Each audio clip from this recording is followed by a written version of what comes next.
بحمدک یا اللہ والصلاة والسلام علی رسول اللہ اما بعد۔ سارے جہاں سے اچھا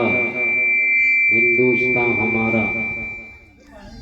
سارے جہاں سے اچھا ہندوستان ہمارا، ہم بلبلیں ہیں اس کی یہ گلستاں ہمارا۔ مذہب نہیں سکھاتا آپس میں بیر رکھنا، ہندی ہیں ہم وطن ہے ہندوستان ہمارا، ہندی ہیں ہم وطن ہے ہندوستان ہمارا۔ حضرات گرامی، آج 15 اگست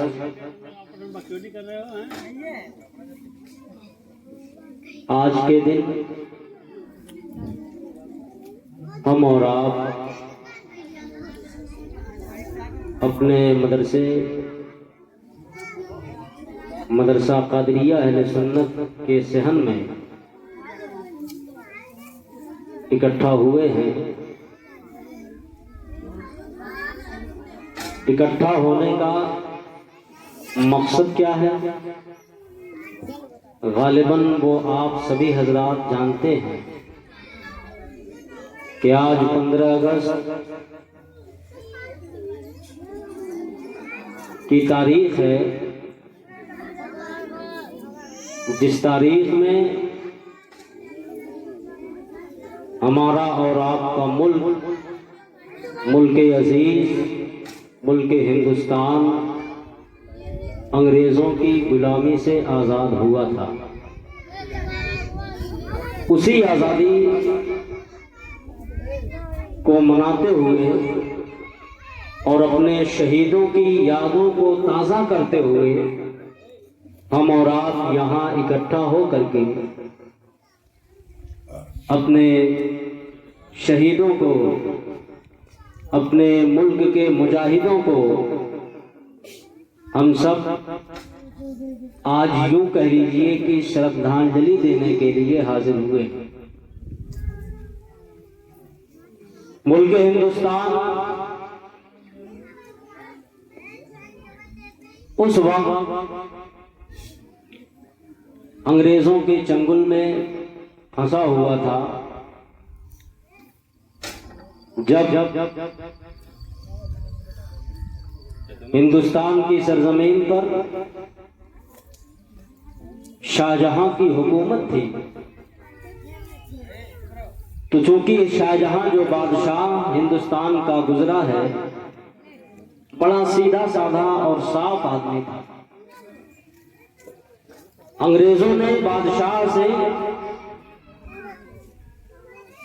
ہندوستان میں ایسٹ انڈیا کمپنی کو کھولنے کے لیے مشورہ کیا تو بادشاہ نے اجازت دے دی۔ اس طرح سے اس ہندوستان کی سرزمین پر انگریزوں نے اپنا پاؤں جمانا چاہا۔ اس کے بعد شاہجہاں کے بعد جب شاہجہاں کا بیٹا محی الدین حضرت اورنگزیب عالمگیر علیہ رحمت و رضوان بادشاہ ہوئے تو انہوں نے انگریزوں کی چال کو بھانپ لیا اور پھر انگریزوں کے خلاف اس وقت انہوں نے ایک تحریک چلائی۔ جہاں جہاں ایسٹ انڈیا کمپنی کو انگریزوں نے اس کا وجود کر دیا تھا، وجود میں لا دیا تھا، اورنگزیب بادشاہ نے ہر اس جگہ سے ان انگریزوں کی اس کمپنی کو بند کرنے کی کوشش کی تھی۔ بہت حد تک کامیاب بھی ہوئے، لیکن جب اورنگزیب بادشاہ کا انتقال ہوا اس کے بعد دیگر بادشاہ جو ہوتے رہے، انہوں نے اپنے ملک میں امن و شانتی کو قائم رکھنے کے لیے، اپنے ملک میں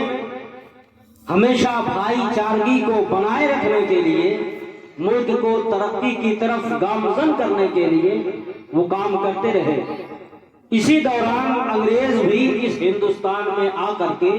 وہ اپنا پاؤں اچھی طرح جما چکے تھے، اور پھر ایک دن وہ بھی آیا. چونکہ اگر آپ ان تمام واقعات کو پڑھیں تو بہت سارا وقت درکار ہے، کیونکہ 1857 سے یہ جنگ چھڑی تھی اور 1947 میں یعنی 90 سال تک یہ جنگ لڑی گئی، تب جا کر کے کہیں ہمیں اور آپ کو آزادی ملی. تو 90 سال کی جنگ میں اگر اس کو بیان کیا جائے تو اس کے لیے بہت سارا وقت چاہیے. اس لیے بہت مختصراً میں آپ کے سامنے عرض کر کے رخصت ہو جاؤں کہ 1857 میں جب انگریزوں کا ظلم بڑھ گیا تو اب ہندوستان کے اور اپنے ملک کے لوگوں نے سوچا کہ اب ہمیں انگریزوں کی یہ غلامی برداشت نہیں ہے، بلکہ ہم اپنے ملک کو، اپنے وطن کو، اپنے پیارے ہندوستان کو ہم انگریزوں کی غلامی سے آزاد کرائیں گے. اس وقت حضرت علامہ فضل حق خیرآبادی جو کہ جامع مسجد دلی کے امام تھے، انہوں نے جامع مسجد دلی میں جمعہ کے دن خطبے کے درمیان انگریزوں کے خلاف جو ہے جہاد کا فتویٰ دیا. انگریزوں کے خلاف لڑائی کا اور جہاد کا سب سے پہلے فتویٰ دینے والے شخص کا نام کوئی اور نہیں بلکہ علامہ فضل حق خیرآبادی. آج جو لوگ مدرسوں کے اوپر انگشت نمائی کرتے ہیں کہ مدرسوں میں آتنکواد پڑھایا جاتا ہے، آتنکواد سکھایا جاتا ہے،